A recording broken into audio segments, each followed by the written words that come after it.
Thanks for downloading a 3CR podcast. 3CR is an independent community radio station based in Melbourne, Australia. We need your financial support to keep going. Go to www.3cr.org.au for more information and to donate online.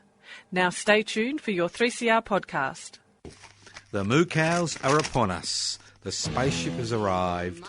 The community radio network is with us. Death construction in the fields of bodies burning as the war machine keeps turning death and hatred to mankind, poisoning their brainwashed mind. Welcome to the Anarchist World This Week, broadcast across Australia on the National Community Radio Satellite. Listen to the Anarchist World This Week, Australia's sacred cow slaughterhouse. Listen to analysis of local, national, international events. Listen to analysis you'll never hear anywhere else.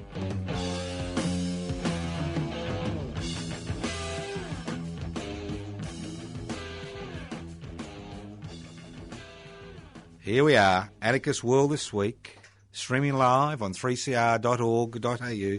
This program is podcast. You can access the podcast by going to 3cr.org.au. My name's Joseph Toscano, and I'm hosting today's program. If during the course of the program you're called away, don't despair. As I said before, the program is podcast. If you wonder what anarchy is all about, Anarchist Society is a voluntary, non-hierarchical society based on the creation of political and social structures which are based on equal decision-making power. That's direct democracy. It's a society where wealth is held in common and used for the common good. It's about creating a society without rulers, and how you do that, how do you create a society without rulers, not without rules, is by giving everybody the chance to be involved in the decision-making processes, aka direct democracy, or a different type of consensual politics, and ensuring the Commonwealth is used for the common good. Very simple things. All right, look, we've got a few little things we want to discuss today, but as I keep telling you, it doesn't matter how erudite and funny we are. It doesn't matter how cutting or boring we are. Whether change occurs is up to you. Not up to me. It's up to you, because while we remain on the periphery, on the margins, screaming at the net, kicking the TV in, nothing will ever change. So we'll start off with climate change. Now, I do know there are people who still think it's a furphy, but I'll go through. But I'd just like to make a few comments, because it's very interesting with the conference coming, the international conference coming up regarding CO2 emissions. It's very interesting. So just a few unpalatable facts. Do you know that we are, that's Australia, me and you, we are the 13th largest carbon dioxide emitter on planet Earth. 0.65 billion tonnes of CO2 emissions every year. Now, at my last count, I think there are about 215 nation states, and many have got much larger populations than us. And we find ourselves 13th in the rankings. And then if you take it a little bit step closer to home regarding CO2 emissions, do you know we are first? Gold, gold, gold. All those who've been following the swimming in Russia would be excited to know that per capita, that's per individual, on the good ship Australis, in the land down under, that we have won gold for CO2 emissions per 28.5 tonnes of CO2 emissions per human being on Terra Australis, including Tasmania. That's right. Isn't that wonderful to be good at something? So eat your heart out, the rest of the world. Now, a lot of people, there's still a small resistant group of people who think that climate change is just part of the normal variations and that what we are seeing is just, about solar flares and all that little business, which is interesting. But I just want to talk to you about the Joe Toscano. That's right, theory of climate change. Because I don't actually look at the scientific evidence. Well, I do glance at it. It's all very interesting. But I just like to look at it in this way. And this is, I think, the way people should think about it. If I got a lovely little glass dome, and in this glass dome I had little animals and plants. And at Adam and Eve fashion, there were 2 little mice and lots of plants and water. And these 2 little mice did what mice tend to do. When we're under a glass dome, you'll find that as the population increases, that the number of mice under the glass dome have an impact on the atmosphere. Now, planet Earth is very similar. Very similar. You've got planet Earth, you've got a stratosphere.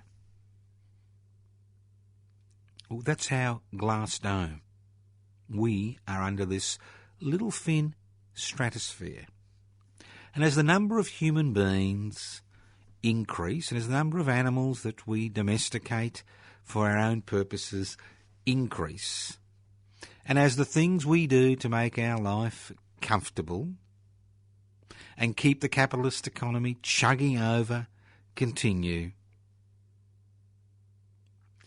CO2 emissions increase and have an impact on the stratosphere and the atmosphere.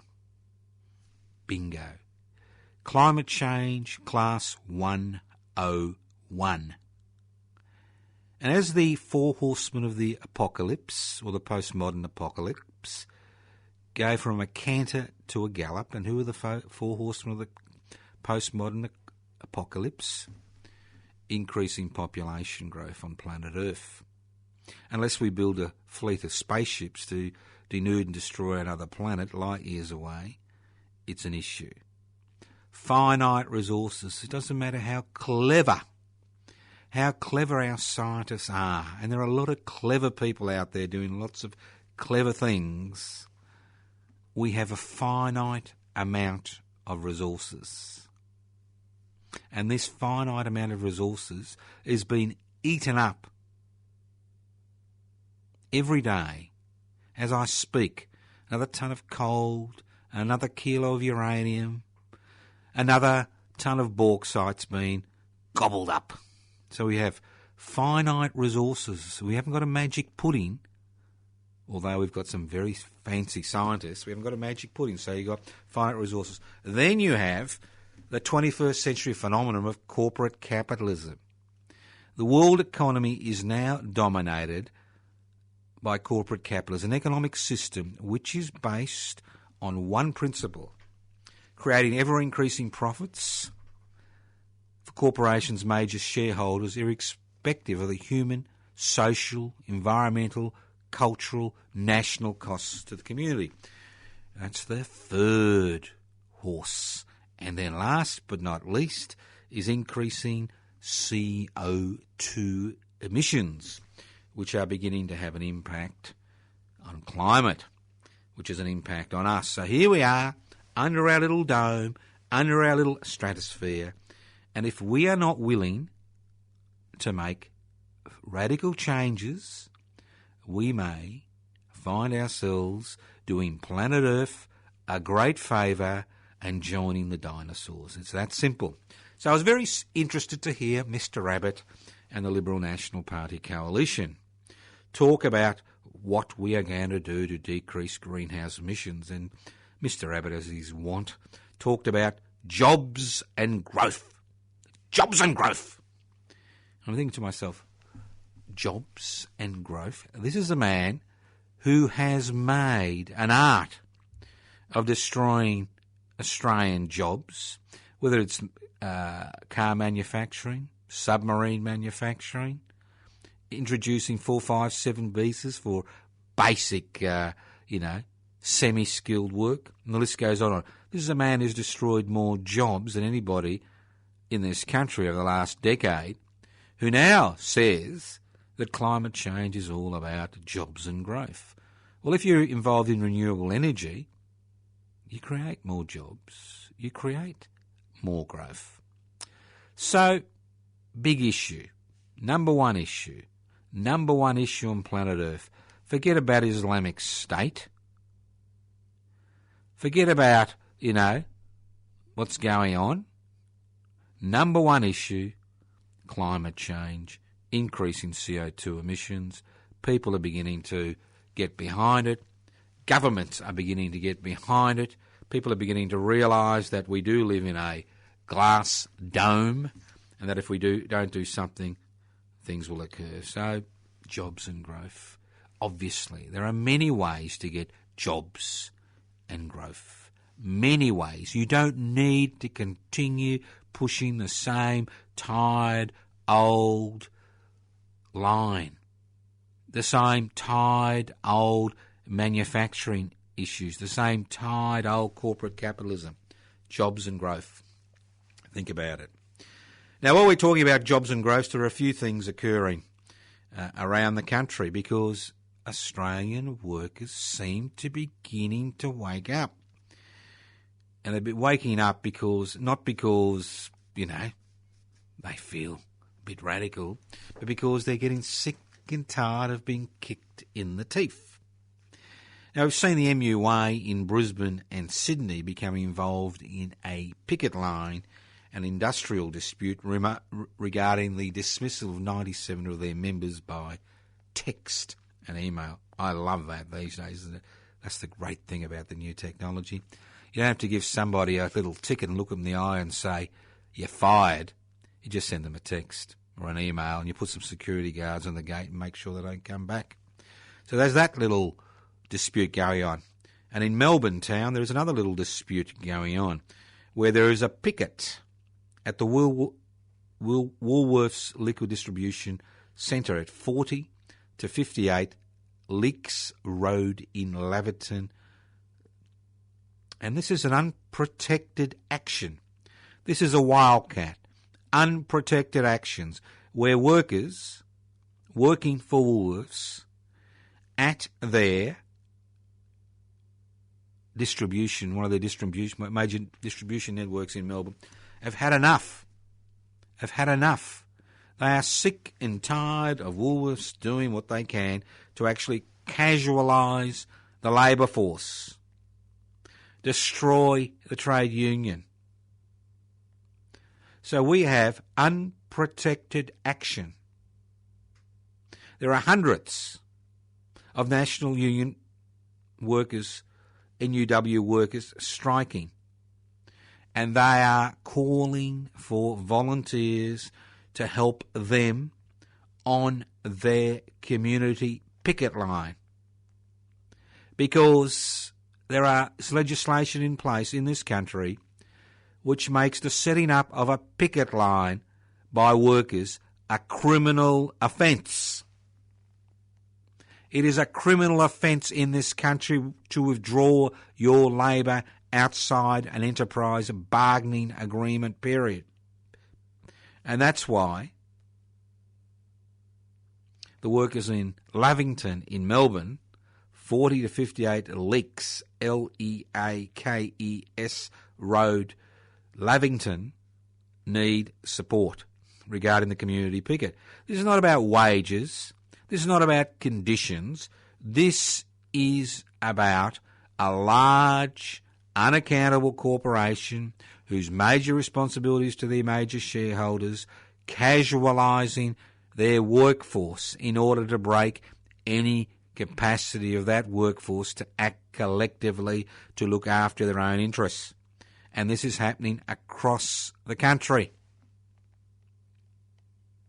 This is a country where it is a criminal offence to withdraw your labour outside an approved enterprise bargaining agreement period.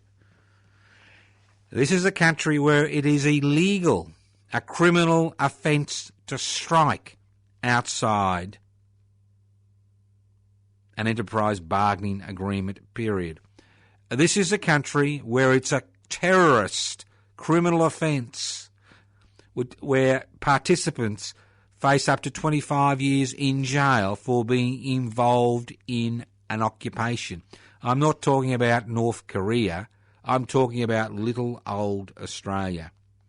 So remember, across the country, people are beginning to flex their muscles industrially because they've understood that, if you work up the right channels, get involved in protected action, usually nothing happens. And it's an issue across the country. And people are beginning to understand it's not the fault of the 457 visa person that's been brought out here to do our work. It's the fault of governments which have allowed unaccountable corporations to dictate policies which allow tens of thousands of 457 visa workers to come in this country to do unskilled and semi-skilled work in order to put downward pressure on wages, in order to break what's left of the trade union movement, all for the glory of the major shareholders of corporations in this country. That's the issue we face every day. Every day. Listen to the Anarchist World this week, broadcast across Australia on the Community Radio Network. West Papuan Rent Collective. Now, I haven't spoken about the West Papuan Rent Collective for some time because it's been chugging along nicely. Now, those of you who've got long memories may remember the West Papuan Rent Collective was set up 18 months ago in order to pay the rent for the West Papuan independence movement to have an office outside of West Papua in Australia. This is the first office the West Papuan independence movement has had around the globe. And it's courtesy of the 75 members of the Rent Collective. Now, this office, Unit 211 and 838 Collins Street in Docklands, was instrumental and pivotal in the capacity of West Papuan activists to organise their thrust into the Melanesian Spearhead Group. Not once in the 60-year history of the West Papuan independence movement has one international body ever recognised West Papuans' aspirations for independence from Indonesia. Not once. And at the Melanesian Spearhead Group meeting, which included the Solomon Islands, Fiji, Vanuatu and Papua New Guinea, which was held last month in the Solomon Islands, the West Papuan independence movement achieved observer status of that group despite the Indonesian government spending $100 million giving aid, in inverted commas, trying to buy the people there to ensure that the West Papuan independence movement was left out in the dark. And the West Papuan office in Melbourne was instrumental and pivotal in their ability to organise the campaign that was required in order to achieve this recognition of observer status. So, we're having a big celebration on the 13th, Sunday the 13th of September at midday. Food, entertainment, speakers who went to the Solomon Islands to take part in that historic occasion. Huge celebrations, and we invite all members of the Rent Collective and anybody else who's interested in the West Papuan independence movement to come along. You don't have to ring anybody, just turn up on the day. Sunday the 13th of September, midday. Bring along some food and drinks to add to the communal table. But unfortunately, like all good things, we have a problem. Now, of the 75 original members of the West Papuan independence movement Rent Collective, we're down to 50. For a variety of reasons, people dying, people, finding they can't no longer support because their own personal financial issues. We need another 25 people in this country to join the West Papua Independence Movement Rent Collective to ensure the rent is paid on their office in Docklands, to free them up to continue the struggle around the globe for West Papua independence. For the glorious sum of $1 a day, $30 a month, $360 a year, you can be part of a radical initiative which will have profound implications for the people of West Papua. This is your chance to join the West Papuan Rent Collective. Because if we don't get in the next 6 weeks, we don't get an extra new 25 members who are willing to donate $30 a month or $360 a year in one lump sum, the office will close by Christmas. It's that simple. No rent collective, no office. You can't expect a very small West Papuan independence movement based in Australia, most of whom are refugees, most of them are doing the best they can in order to survive in this country, to actually have the disposable income to pay rent of $2,250 a month for an office in Docklands, in Collins Street in Docklands. As I said before, this was an instrumental move which allowed the West Papua Independence Movement to organise, to ensure they achieved observer status in the Melanesian Spearhead Group. Now, I am asking, begging people to join the Rent Collective. And I can assure you, every cent that is donated goes to paying the rent. Not 1 cent of Rent Collective money goes to any other issue. I can give 100% guarantee, because I am, as the coordinator of the Rent Collective, it is my responsibility to check the books on a regular basis, and I can assure you I do. And the books are open for anybody to look at, if you're concerned where your money is going. So think about it. For the price of 2 pizzas a month, a packet of cigarettes a month, 2 Chinese meals, takeaways a month, you can support the West Papuan Independence Movement. You can give these people the opportunity to use their skills, their knowledge, to push and eventually achieve independence for the West Papuan people. So I think if you're interested in joining the Rent Collective, it's very simple. We'll send you out a sheet of paper. It's got the banking details, Commonwealth Bank. You go into any Commonwealth Bank, put in your $30. You can do it anonymously and pay in cash if you wish. You can do a money order. You can do a bank transfer. You can do a internet transfer into the account, whatever suits you. And if you want to do it anonymously, you can.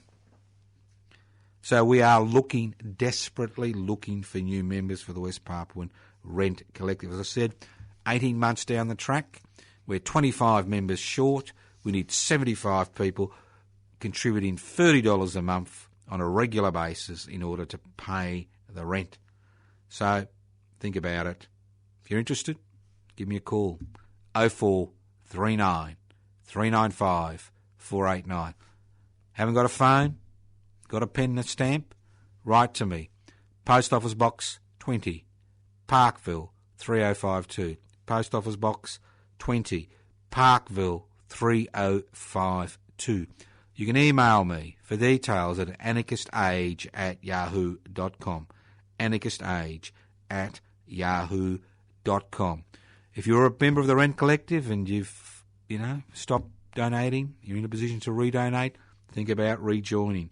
This is the time. We're not talking about sheep stations.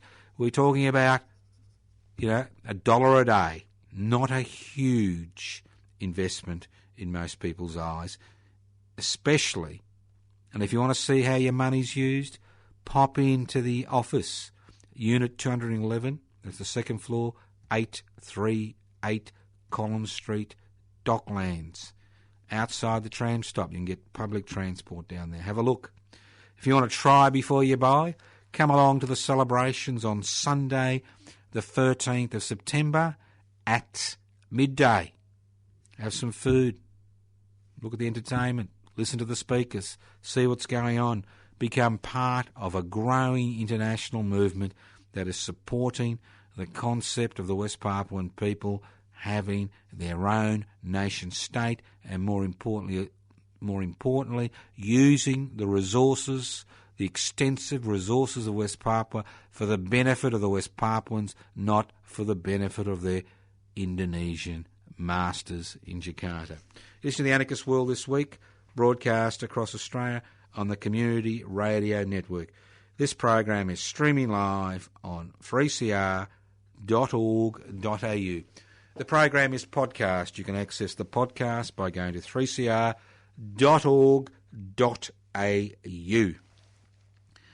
Now, I really like crony capitalism.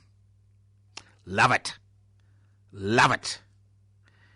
And I really love it when we see corruption on a massive scale. Not helicopter rides from Melbourne to Geelong and then the helicopter waits so you can go back to the races.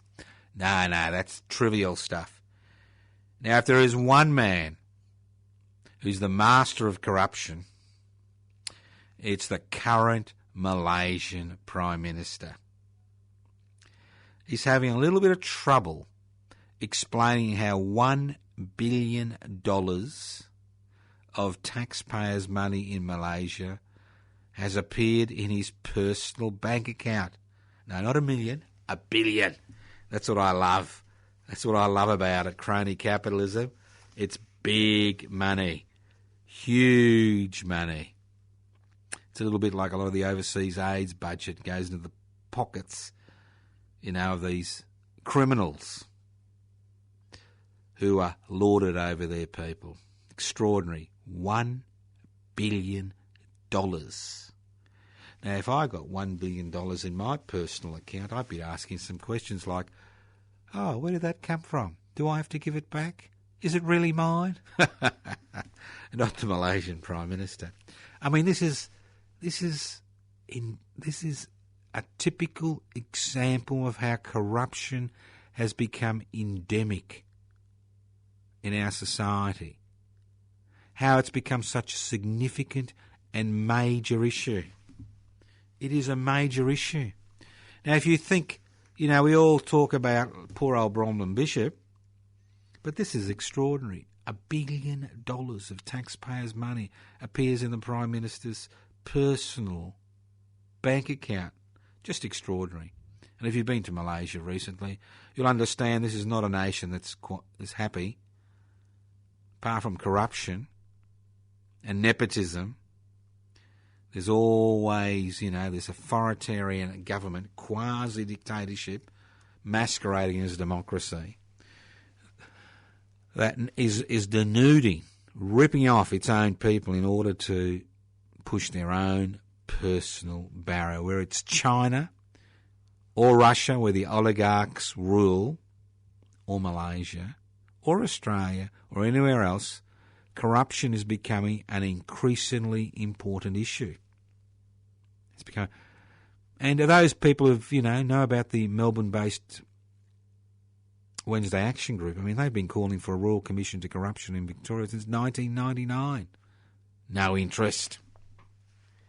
It's a little bit funny, isn't it? We had all these weeks and weeks and weeks, I think it was 3 weeks of material regarding Bromlin Bishop and her helicopter ride.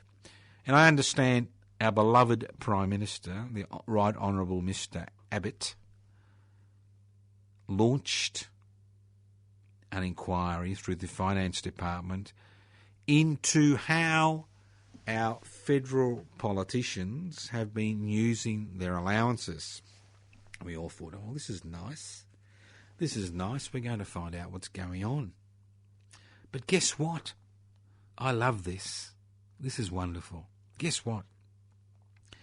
The report which the Finance Department is going to finally come up with, and again, you've got to remember the criteria are very limited. We don't even know the criteria. Will be given personally to the Prime Minister, who will then decide what will be released in Parliament and what will be released in the public realm. Isn't that nice? The police investigating the police. Parliament investigating Parliament. Isn't it about time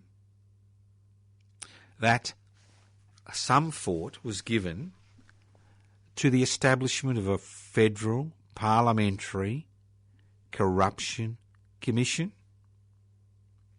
Because it seems that a lot, not all, but some of our representatives in Parliament have had their snout in the trough. And wouldn't it be nice if there was an independent body which could actually alert us to what was actually happening? And if our federal politicians knew that there was this independent body there that could investigate them, maybe they'd actually look at the rules before they rorted the system.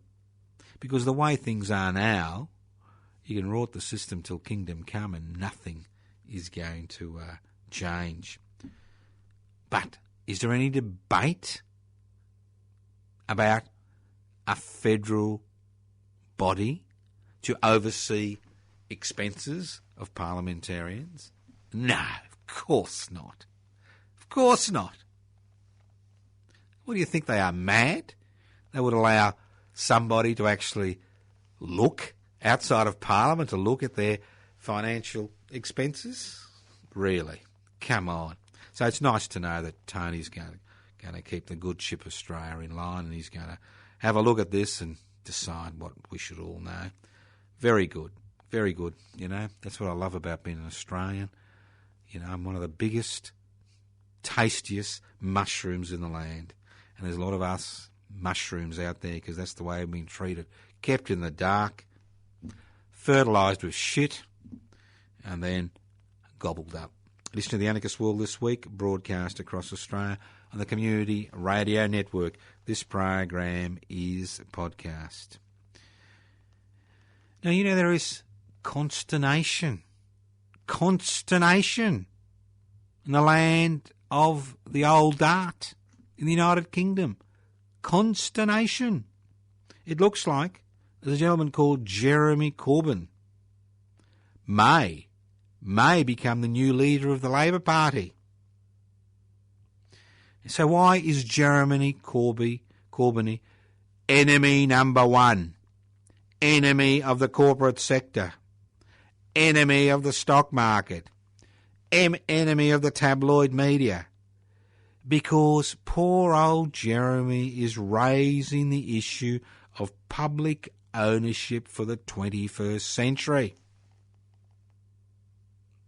Now, the corporate world thought that they had desiccated, dissected, buried, cremated significant political figures who talked about public ownership of assets in order to provide an income to the state, in order to provide services to the community. They thought they had won the battle. And in many regards, they have won the battle. Because as public interest before corporate interest attempts to register as a political party and attempts to increase our membership, we've come across a huge hurdle. And the hurdle in Australia is most Australians don't understand the concept of public interest. We have been so inculcated with corporate capitalism jargon in the mass media, on the World Wide Web, in our day-to-day discussions, that the concept of a public realm, a public dimension to existence in this country doesn't exist. Doesn't exist. People don't seem to understand things like Medicare and public education are public assets. People don't seem to understand that when you privatise public assets is what you do is you remove any ability, the ability of the public to actually get a fair go, because it limits competition. So let's look at this concept of the public realm. The public realm isn't just a footpath so we can walk to work or walk to a shop to buy something. The public realm is what makes us a nation state. It's what makes us a community. It's what keeps us together. It's the glue that brings disparate individuals together and makes them part of a larger society. I'll give you an analogy. Now, those of you who use public transport may have noticed that it's getting worse and worse and worse in terms of space. So we can all act like a herd of individuals and keep elbowing each other on the next public transport trip. Or we can actually work with the people around us and ensure that everybody and a few extras get on the train. That's the difference between public and private. When you're in the private sector, it's all about kicking, screaming, elbowing people out of your way, grabbing, tearing, anything to make a buck. Anything to make a buck. No responsibility to those around you. When it comes to public, it's about making an accommodation with those around you to ensure that everybody shares in the commonwealth. That we have a mechanism via which everybody obtains access to basic necessities, whether it's education, whether it's healthcare, whether it's housing, whether it's infrastructure, whether it's a job, whether it's private, whether it's security. And the list goes on and on. So that's what the public realm is. And public interest before corporate interest has been established to promote that concept, not just in terms of discussion, but in terms of real, live, political, social, cultural changes. It's about rehabilitating the concept of the public intellectual, the person who's actually able to speak on behalf of the community as a whole. It's about rehabilitating the concept of public housing to ensure that everybody has access to housing, one of the basic commodities, that everybody needs access to. It's about ensuring that everybody has access to public education, that all the money that's squandered on private education from the public purse is redirected into public education. It's about public health. It's about to ensure that we don't see the destruction of Medicare by a government that think that's only the private enterprise that delivers the goodies. And around the country in the last 4 decades, we have seen the privatisation of everything that doesn't move. And we are now suffering the consequences. So that's what public interest before corporate interest was established for. That's why we were established. That's why we're here. And we need new members. We need new members. Currently we have 3 branches. Melbourne North, Pipsy Melbourne North, Pipsy Frankston, Pipsy Hastings. And if you want to get further information about their meetings, you can always get them on their website. But I do understand that Pipsy North meets at the Jika Community Centre at the corner of Plant and Union Street in Northcote at 1 p.m. on every second Sunday, and they next meet on the 23rd of August. Pipsy Hastings meets weekly at Moose Cafe. Moose, I like that, Moose Cafe. 28 Victoria Street, Hastings. I was told this morning they've changed their meeting time from 2:30 to 2 p.m. every Tuesday. Just pop along. They'll be there. There are over a dozen. I think there were a dozen people there last Tuesday, or this Tuesday, just gone. And Pipsy Frankston meets every fortnight at the Frankston Library, 60 Plain Street in Frankston. 5 p.m. to 6 p.m. every second Tuesday. The next meeting is on Tuesday, the 18th of August. And there is a significant PIPSI public meeting which will be held at 6 p.m, 6 to 8 p.m. on Monday, the 14th of September at the Wheeler Centre, 176 Little Lonsdale Street, Melbourne. Welcome to Country will be by Torres Strait Islander Elder Alan Jose. Speakers include Joan Coxedge, Rod Quantock and Dr. Joseph Toscano. Yours truly is the National Convener of Public Interest before Corporate Interests. The meeting has been organised by PIPSI Foundation member Richard Tate, who's the moderator on the evening. All welcome, doesn't cost a cent. Turn up, put it in your diary, 6 to 8 p.m, Monday the 4th of September. That's come along. Come along right now. So, interested in getting involved? Simple. Download an application from the website, pibci.net. Go to the website, find out what it's all about. Look at the second weekly updates.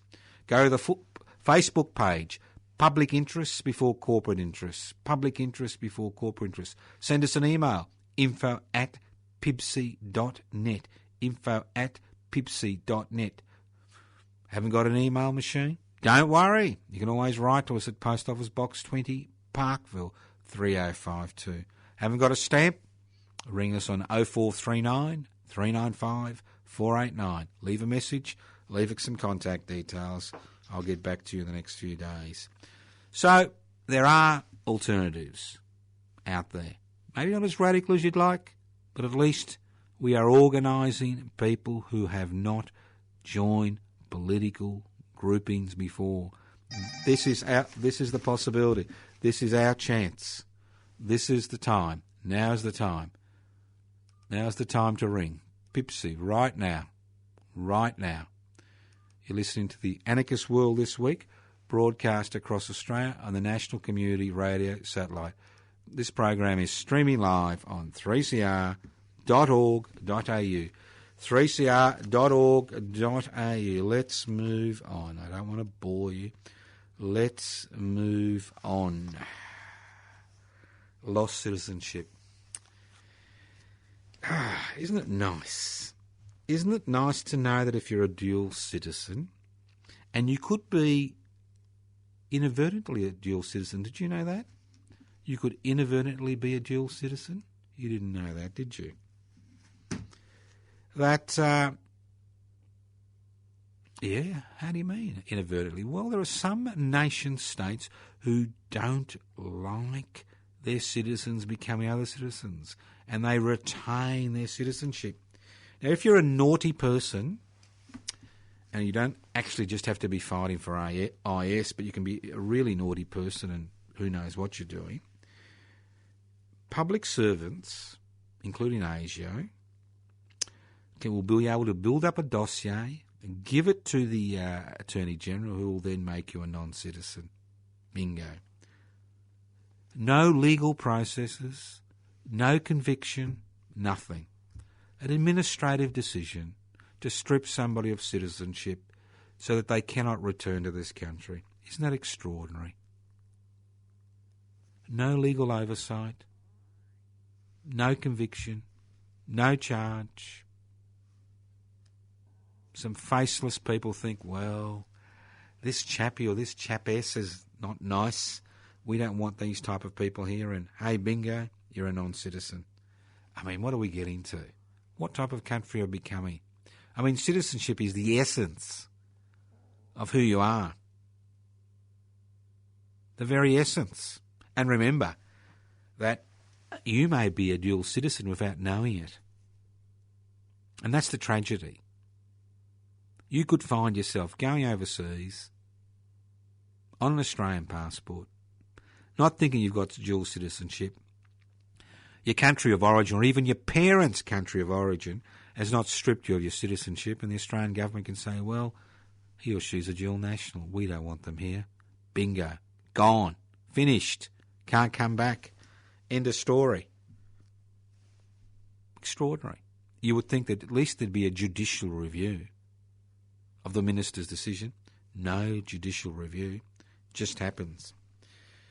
Well, let's go on. It's the Anarchist World this week. Hey, I'm not making this stuff up. I mean, look, this could be part of a comedy routine, you know. Could be part of a comedy routine, but it's not. It's real. It's serious. We've got these clowns there, and they're not very good clowns, you know, running our lives. They can strip you of citizenship. They can jail you because you've got inadvertently got knowledge about a supposedly, you know, terrorist threat. You know, you can be jailed for up to 14 days. I mean, it's just extraordinary.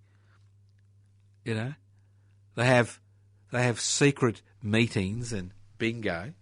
I mean, maybe they've gone to North Korea to learn a few things. That's the beauty. I mean, that's the beauty of living in democracy. You know, we've got to strip your rights and liberties to protect your rights and liberties. I like that. I mean, I've got to euthanize you to ensure that you can enjoy your life. It's the same concept. It's just extraordinary. Just extraordinary. It really is. I'm not making it up. This is real stuff. I haven't made up one piece today. Not one piece. It's all real. And that's the tragedy, isn't it? It's real. And we fall for it. Now, let's move on. ABC. Now, I know a lot of people get offended when I talk about the gilded ABC, the government gilded ABC. Well, we've seen a few examples lately of how the government of the day attempts to gild and successfully gilds the ABC, a big knife. For example, Q&A. Q&A.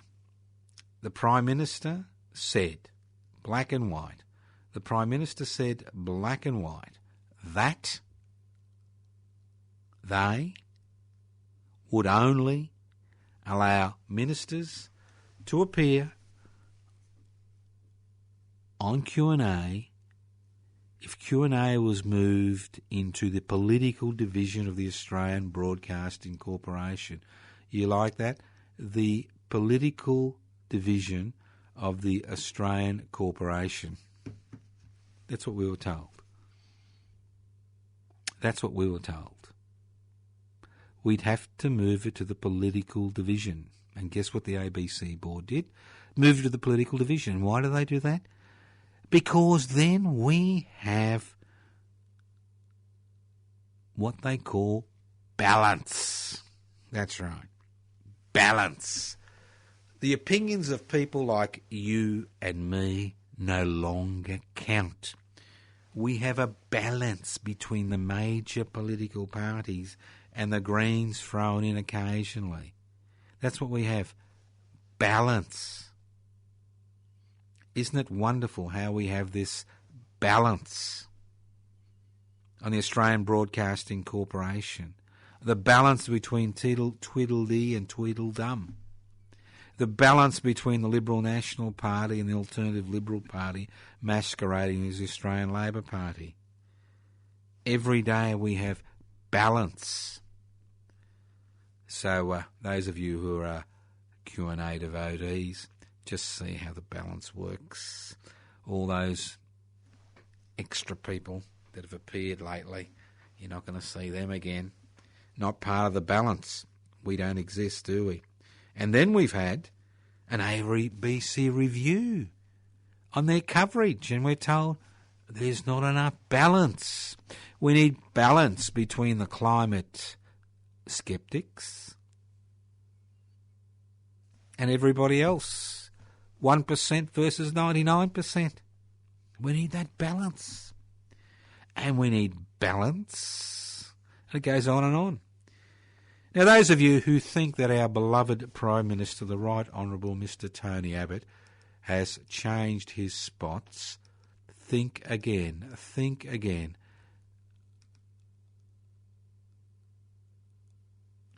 Just think again. Because what we've seen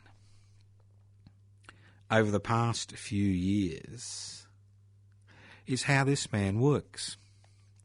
Look at the marriage equality debate which just occurred in the Liberal National Party. Look at the way it was manipulated in order to meet the aims of the Prime Minister, the Cardinal Pells of the world. Fascinating insight into how this political party works. Look at the way that the climate change debate has been handled. Look at the way the solar industry and wind industry has been marginalised. Look at the way the discussion about tax reform has been sidelined. Look at all these ways, because it raises serious questions about this government's addiction to secrecy, this government's addiction to manipulation. We are seeing people with 19th century concepts trying to remain relevant in the 21st century, whether it's economics, whether it's social issues like marriage equality, whether it's corruption, whatever it is, we don't seem to be able, this government doesn't seem to be able to get it right. And the stumbling block is a huge number of people who've taken over the Liberal Party to push their conservative, neoliberal, culturally nihilistic agendas. So we don't have a Liberal Party anymore. What we have is a neoliberal party, which is all about deregulation, corporatisation, privatisation, globalisation. And we've got this fascinating coalition of people with reactionary cultural and social attitudes and neoliberal policies who have come together, who have usurped the Liberals from the Liberal Party, who now dominate the Liberal Party. These are the groupers. As the Communist Party attempted to infiltrate unsuccessfully the Australian Labor Party in the 50s, we have seen the successful infiltration, that's right, the successful infiltration of the Liberal Party and the National Party by reactionary conservative elements who are using what was a Liberal Party, what was a country party, into a vehicle for their narrow ideological concerns. You've been listening to The Anarchist World This Week, broadcast across Australia on the Community Radio Network. This program has been streaming live on 3cr.org.au. The program is podcast. You can access the podcast by going to 3cr.org.au. You can write to us at Post Office Box 20, Parkville 3052. You can email us at anarchistage@yahoo.net. You can leave messages on 0439 395 489. As I said before, the program is podcast. Send the podcast to your friends. Send the podcast to your enemies. All right? Send it now, because I think it's important that we let people know the way some other Australians are thinking. If you're interested in public interest before corporate interest, look at their website, pipsy.net. Go to their Facebook page, public interest before corporate interest. Go to one of their public meetings. Get yourself involved. That's the key. The key to change is involvement. You know, whether, doesn't matter how old you are, how young you are, where you live, the key to change is involvement. So if there's nothing that you liked about what I said today, fine. Find a group, an organisation, another person who thinks in a similar manner, who wants radical, social, egalitarian change. Get involved today. Because while we sit on our derrieres, surfing the net, watching TV, playing with our little telephones. Nothing will ever change. Thank you once again for listening to the Anarchist World this week on the Community Radio Network. As I said before, this program has been streaming live on 3cr.org.au. Listening to the Anarchist World this week on your local community radio station next week. Evil minds that plot destruction, sorcerer of death's construction. An analysis you'll never hear anywhere else. Anarchist World this week. Australia's sacred cow slaughterhouse. 10 a.m. every Wednesday. Listen to the Anarchist World this week for an up-to-date analysis of local, national and international events. Poisoning their brainwashed minds. Oh, Lord, yeah.